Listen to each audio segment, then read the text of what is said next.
Hi, this is Maggie from Tailspin Petworks, and this is What's Up Dog? Training and Behavior Basics for Pet People, Part 1, Learning Principles. The very basics. Dogs are association machines. They will learn with or without us whether something is safe or dangerous or predictive of something else. Dogs do what works for them. They are innocently selfish. They're not working for us, they're working for what they can get or what they can avoid. And behavior is in the environment. Behavior will change whenever anything is changed in an environment, just like us in school, home, or at work. This is why proofing is so important in training, so the dog learns to do the behavior in all environments or as many as possible. Consequences. Now, a lot of people, as soon as they hear the word consequences, they think of it as negative. I think this has something to do with our culture, but anyways, consequences literally is just the result of a behavior. So it can be a good or a bad consequence. Dogs will work to get something they like or to avoid something they don't. Same with people, same with anybody who learns. But we have to remember that the learner decides what is punishing and what is reinforcing.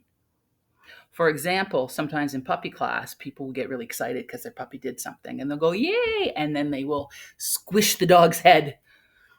And the dog is like, oh, please don't do that. Then they're accidentally punishing the behavior. How do we know if it's being punished or it's being reinforced?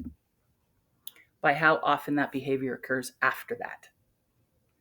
If the behavior increases in frequency, reinforcement is happening. If the behavior is decreasing in frequency, punishment is happening. So just so you know, that is how we determine. It's not good, bad, or otherwise. It just is.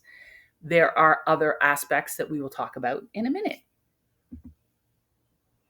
This is the 4 quadrants. So when they talked about a positive reinforcement trainer or a balance trainer or whatever, this is what they're talking about. Most trainers nowadays don't use the concepts as much, but it's very helpful for everyone to understand what it means. In learning theory, the 4 quadrants are not presented as good or bad, but as adding or subtracting something. Modern trainers don't rely so much on the quadrants, but it is helpful if you do kind of have a look at this slide and know it a little bit. So when people talk about things like negative reinforcement, you'll understand that that's not the same as punishment. It still involves an aversive, but it's done differently.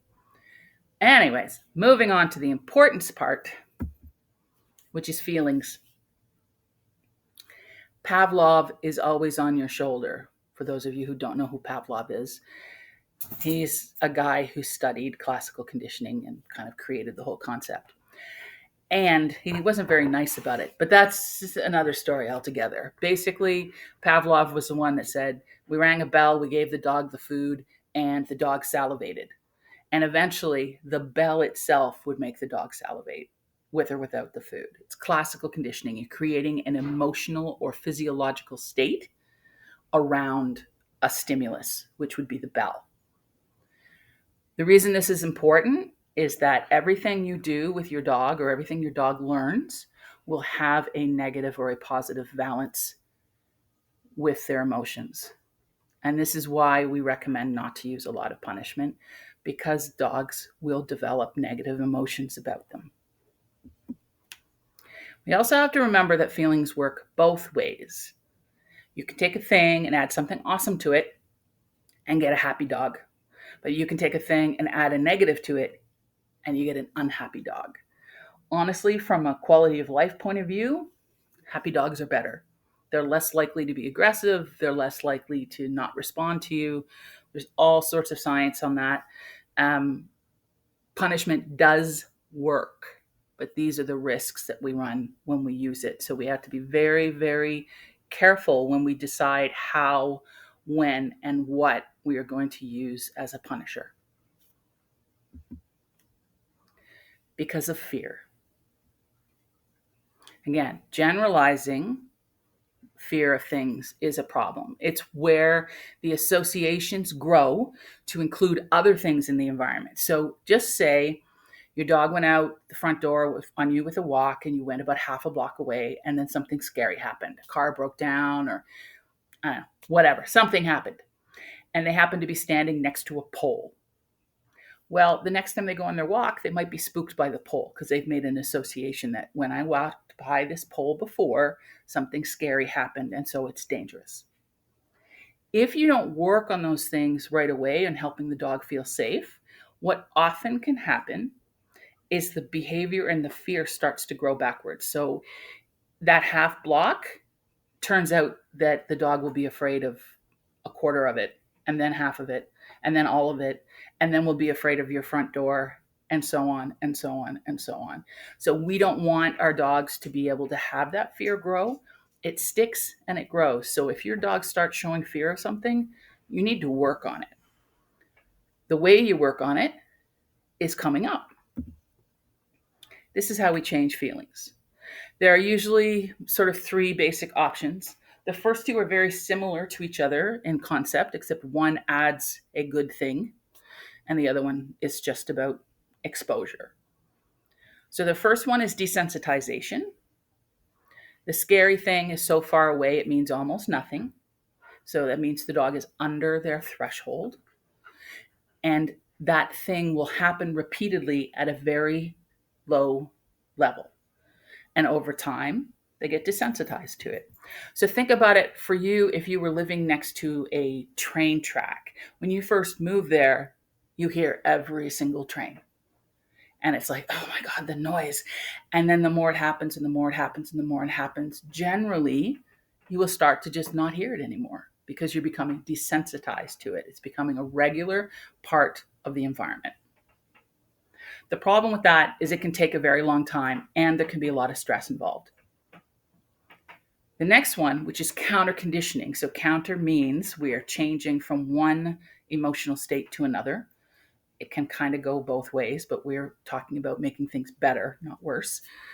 We're going to add good stuff. So it's very similar to desensitization in that the scary thing is so far away, it means almost nothing. So again, thresholds are important, but we add something.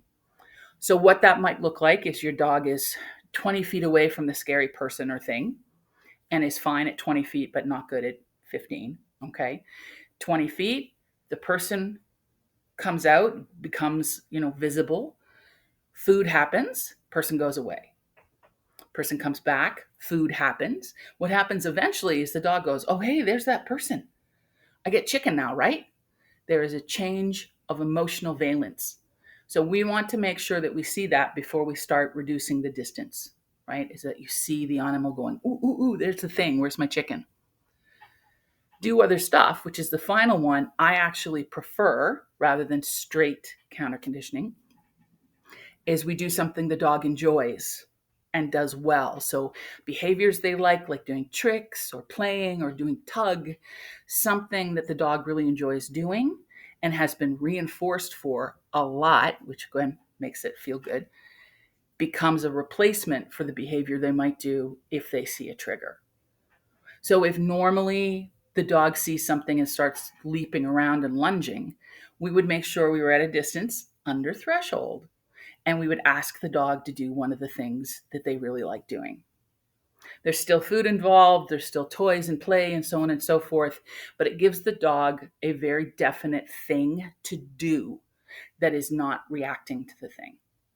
So differential reinforcement of an incompatible behavior. If the dog is jumping up, we ask it to sit and we reinforce the sit. That's how it goes, basically. And that is the end of that. Hopefully this has helped you understand the very basics of learning and feelings in your dog.